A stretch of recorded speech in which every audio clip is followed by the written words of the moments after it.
Surat Al-Kahfi ayat 103 104. Qul hal nunabbi'ukum bil akhsarina a'mala alladzina dhalla sa'yuhum fil hayatid dunya wa hum yahsabuna annahum yuhsinuna sun'a.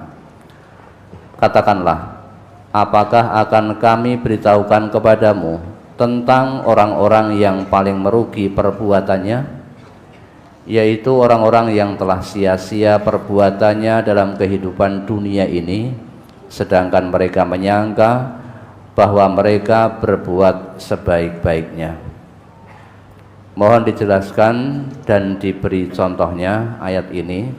Kemudian apakah amal yang didasari riya apa termasuk dalam ayat ini, Ustaz? Ya, 105 106-nya dibaca sekalian.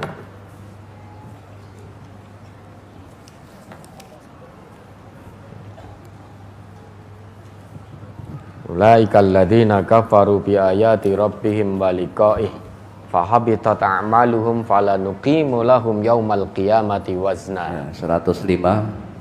Ulaikal ladzina kafaru bi ayati rabbihim wa liqaihi fahabitat a'maluhum falanuqimu lahum yaumal qiyamati wazna dzalika jazaohum jahannamu bima kafaru wattakhadhu ayati wa rusuli huzwa.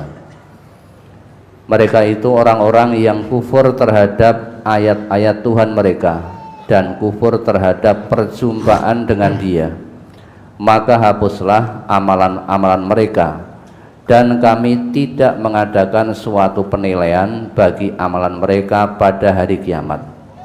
Demikianlah balasan mereka itu neraka jahanam, disebabkan kekafiran mereka dan disebabkan mereka menjadikan ayat-ayatku dan rasul-rasulku sebagai olok-olok.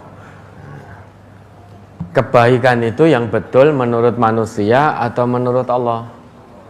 Menurut Allah, menurut Rasulullah. Pahala itu menurut angan-angan manusia atau menurut angan-angan dari Allah? Menurut Allah. Laisa bi amaniyikum wala amaniyi ahlil kitab. Jadi pahala itu bukan menurut manusia, tapi pahala itu menurut Allah. Sehingga kebaikan yang akan mendapat pahala dari Allah itu kebaikan yang dilakukan menurut Allah dan Rasulnya, bukan kebaikan menurut manusianya. Maka sekalipun kita berbuat baik, namun jika ternyata itu tidak ada ketetapan dalam agama, tidak ada contoh dalam agama, kita merasa sudah berbuat baik dan mendapat pahala, ternyata sia-sia sampai di hadapan Allah. Maka di sini Allah tegaskan, qul hal nunabbi'ukum bil akhsarina a'mala.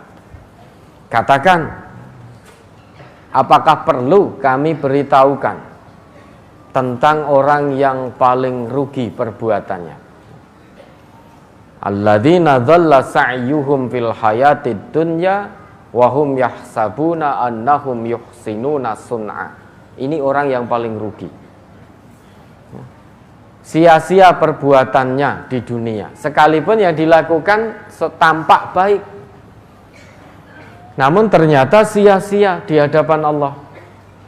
Sedangkan manusianya merasa yakin betul telah berbuat baik, tetapi kebaikan yang dilakukan tidak berdasar apa yang menjadi ketentuan Allah dan ketentuan Rasulullah. Sehingga kebaikan yang dinilai oleh Allah itu adalah kebaikan yang dilakukan ikhlas karena Allah. Itu yang pertama. Semua kebaikan yang dilakukan tanpa ikhlas karena Allah, maka sia-sia perbuatannya. Meskipun dia berbuat baik, orang infak, orang sedekah, itu perbuatan baik, infak sedekah. Namun jika dilakukan karena riya atau dilakukan dengan terus menyebut-nyebut pemberian atau memberi namun lesannya menyakiti hati si penerima, maka sia-sia perbuatan baik itu. Coba Al-Baqarah 262.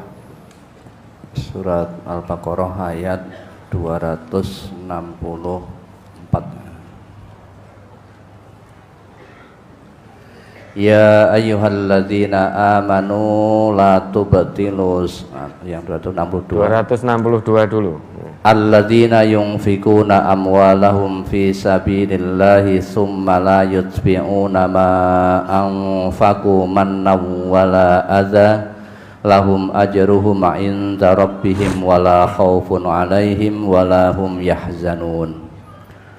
Orang-orang yang menafkahkan hartanya di jalan Allah, kemudian mereka tidak mengiringi apa yang dinafkahkannya itu dengan menyebut-nyebut pemberiannya dan dengan tidak menyakiti perasaan si penerima, mereka memperoleh pahala di sisi Tuhan mereka. Tidak ada kekhawatiran terhadap mereka dan tidak pula mereka bersedih hati. Infak, sedekah itu baik kalau dilakukan ikhlas karena Allah. Syarat infak sedekah ini diterima oleh Allah, itu pertama dilakukan ikhlas karena Allah. Yang kedua, tidak menyebut-nyebut pemberian yang sudah diberikan. Yang ketiga, tidak memberi tetapi lesannya menyakiti hati si penerima. Contoh, misal kita membantu seseorang, saudara kita yang sedang kesulitan. Sebetulnya yang tahu hanya Allah.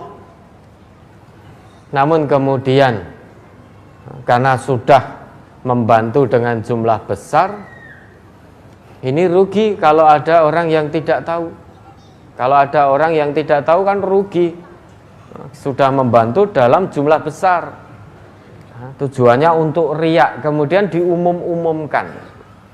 Nah, ini sebentar lagi ini mau korban juga kan. Diumum-umumkan ke sana kemari bahwa kemarin fulan saya membantu fulan sekian. Umpama rata bantu no bojo urip mbuh wis mati. Tapi ya kuwi ora nyadari, tidak sadar diri. Dibantu ning ya jek ngono wae. Atau kita memberi bantuan tapi dengan mengatakan, "Yo, sesuk kerja, aja kaya kere lempoh." Tapi kita memberi, tangan memberi, lesan menyakiti. Harusnya itu mendapat pahala dengan infak dan sedekah. Namun karena lesannya menyakiti hati si penerima, batal nilai kebaikannya. Atau terus menyebut-nyebut, mengumum-umumkan biar semua orang tahu, batal nilai kebaikannya. Padahal dia sudah merasa berbuat kebaikan, aku membantu ini itu. Ternyata melanggar larangan-larangan yang lain. Maka nilai kebaikannya menjadi sia-sia. Termasuk riya. Bentar lagi kita korban, ya toh? Korban. Nanti diumumkan. Kan ada diumumkan di masjid bahwa sapi ini dari fulan. Biasanya sapi itu bertujuh ini sendirian. Baru dikai piagam. Pekorban terbesar dan teristimewa. Habis itu difoto dengan perangkat desa setempat atau dengan takmir masjid, difoto dengan piagamnya. Habis itu dijadikan foto profil biar semua orang tahu. Nah, kalau itu yang dilakukan berarti ya, tujuan dari korban bukan taqwallah, tetapi biar dikatakan Oh, aku wong sugih, sapi dhewe no. Ya, tapi kalau tujuannya untuk memotivasi orang lain itu baik, namun hati-hati. Ya, hati-hati. Lesannya mengatakan memotivasi, namun hati ini hati-hati. Awalnya memang untuk memotivasi, begitu terfoto kemudian dipuja dan dipuji oleh manusia, keikhlasannya menjadi hilang. Maka batal nilai kebaikannya. Riya ini hati-hati. Riya itu pertama, kita akan mendapati amal kita sia-sia. Yang kedua, kita merasa lelah. Lelah telah berbuat kebaikan. Orang sudah mendirikan sholat, tapi tujuannya untuk riya, dia lelah dengan sholat yang dilakukan. Namun ternyata sampai di hadapan Allah tidak mendapat apapun. Yang ketiga, dicap oleh Allah dalam Al-Quran sebagai orang munafik. Munafik itu fid-darkil asfal minan nar, berada di keraknya neraka. Nah, orang yang punya potensi jadi orang munafik ini orang yang sudah menyatakan diri sebagai orang Islam atau belum? Tentu orang yang sudah menyatakan diri keislamannya. Kalau orang di luar Islam tidak punya potensi jadi munafik. Sudah jelas tempatnya di neraka orang di luar Islam. Kata Allah begitu, sehingga tidak perlu dibincangkan lagi, wong panggonane wis cetha. Nah, adanya munafik ini dibincangkan, diwanti-wantikan pada kita orang yang telah ngaku Islam agar kita berhati-hati. Jangan sampai punya sifat-sifat kemunafikan. Kalau sampai itu ada, hati-hati, siksaan yang akan diterima lebih dahsyat daripada siksaan orang-orang di luar Islam. Kalau orang-orang di luar Islam, dia akan menerima siksaan azabun syadidun. Azab, siksa yang sangat keras. Namun orang munafik, asyaddul azabi, siksaan yang paling keras. Asyaddu isim tafdil dari syadidun. Isim tafdil itu menunjukkan makna paling, sehingga tidak ada siksaan yang lebih keras lagi daripada siksaan yang akan diterima oleh orang-orang munafik. Kalau sudah tahu begitu, apakah lantas kita berpikir, oh kalau begitu saya tak keluar dari Islam deh? Karena orang di luar Islam menerima siksaannya sangat keras. Orang Islam punya potensi jadi orang munafik, bakal menerima siksaan paling keras, lebih keras daripada orang di luar Islam. Terus apakah lantas kita berpikir, kalau begitu saya tak keluar dari Islam, biar siksaannya tidak paling keras? Mau sangat keras atau paling keras, ini neraka, gitu loh. Ini neraka, mau azabun syadidun atau asyaddul azab, ini neraka. Tidak ada yang sanggup. Mau ning ngisor dhewe, ning tengah-tengah, ning dhuwur kuwi neraka, gitu loh. Jangan menentang. Aja terlalu kendel. Terlalu kendel menentang api neraka. Fama asbarahum 'alan nar. Aneh kalau ada manusia saking kendele sampai nerokoknya ditantang, gitu loh. Kan jadi aneh. Keselomot bat nyamuk ejek kicat-kicat, mosok nantang neraka. Ya ta? Setelika tanpa sengaja terkena, atau jenengan beli sate di depannya kepet-kepet mawone nemplek, itu masih kicat-kicat. Lah kok nantang neraka? Maka kata Allah, fama asbarahum 'alan nar. Alangkah beraninya mereka menentang api neraka. Ya. Ini riya, dicap oleh Quran sebagai orang munafik.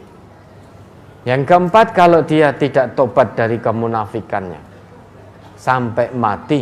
Dia akan mati datang kepada Allah dengan membawa sifat kemunafikan. Batal amalnya, dia merasa lelah karena melakukan satu kebaikan ternyata tidak mendapat nilai apapun di hadapan Allah. Dicap sebagai orang munafik. Kemudian mati datang kepada Allah dengan kemunafikan. Seret fid darkil asfal minan nar.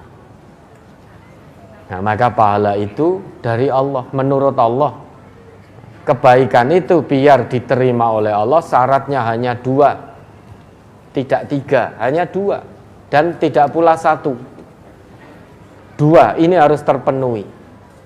1 ikhlas lillah, ikhlas karena Allah. Yang kedua ittiba'u Rasulillah, mengikuti Rasulullah sallallahu alaihi wasallam. Syaratnya hanya 2 itu. Jangan ditambah, jangan dikurang. Ya, jangan seperti makelar suka nambah, suka ngurang. Melakukan kebaikan biar diterima oleh Allah hanya ada 2 syarat itu. Meski ikhlas karena Allah, namun ternyata kebaikan yang dilakukannya tidak dicontohkan oleh Rasulullah, juga tidak akan diterima oleh Allah. Qul in kuntum tuhibbunallah fattabi'uni yuhibbukumullah. Katakan jika kamu cinta pada Allah, ikuti aku. Kata Nabi begitu, niscaya Allah akan mencintaimu.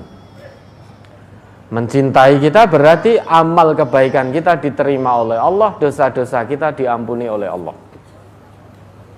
Sekalipun kebaikan di mata manusia dilakukan ikhlas karena Allah, namun tidak mengikuti contoh dari Rasulullah, berarti syarat kedua belum terpenuhi, maka tidak akan diterima oleh Allah. Meski kebaikan itu dilakukan dari A sampai Z persis mencontoh Rasulullah, namun syarat yang pertama ikhlas untuk Allah tidak terpenuhi, maka juga tidak diterima oleh Allah. Orang misalkan sholat dari wudunya, kemudian dari takbiratul ihram sampai salam, sampai zikirnya persis sesuai yang dicontohkan oleh Nabi, namun dilakukan karena riya, biar dipuji manusia, biar dikatakan orang soleh, biar dikatakan orang bertakwa. Maka syarat yang pertama tidak terpenuhi, sehingga tidak mendapatkan apapun di hadapan Allah, karena kebaikannya 2 syaratnya tidak terpenuhi. Ya, maka kalau ingin kebaikan yang dilakukan diterima oleh Allah, 2 syarat ini harus dipenuhi. Tidak boleh ditawar-tawar. Kita tidak usah nawar-nawar. Ya. Nawari neng pasar wae. Ya. Masalah agama tidak usah ditawar. Hanya ada 2, if'al atau la taf'al, kerjakan atau jangan kerjakan. Sudah, beragama itu mudah kok. Kalau kita mengikuti apa yang menjadi ketetapan Allah dan Rasul itu mudah, hanya ada 2, if'al la taf'al. Kerjakan, jangan kerjakan. Kalau kerjakan ya ikhlas karena Allah dan ittiba' Rasulullah.